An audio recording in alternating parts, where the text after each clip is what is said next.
知道大家知唔知咧？喺將軍澳醫院後邊咧有一間聖堂叫做聖雲仙堂，係2008年咧同聖港德勒堂合併，所以成為一個堂區。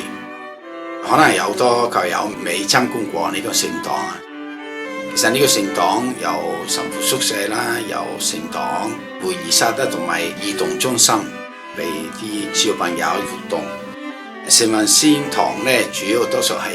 英文彌撒，我哋主日有2台英文彌撒，特別為外籍啊、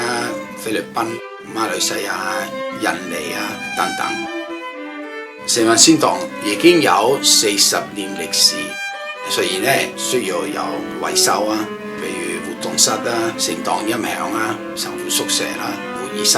所以咧呢度係一個好重要嘅，如果想做啲牧民工作，我哋都真係要啲維修嘅。所以咧10月1號咧，堂區會舉行一個步行就款，目的就係為聖雲仙堂同埋聖港德勒堂嘅維修同埋保養。其實呢個步行就款嘅主題就係攜手修聖殿，同步進庭院。我哋透過呢個步行就款係一個好嘅機會，去使到我哋都互相支持、互相鼓勵，使到我哋關心堂區嘅需要。所以希望你哋支持呢個活動啊，支持我哋堂區議會舉行呢個活動啊，使到我哋好成功去使到我哋改善我哋嘅堂區建築保有。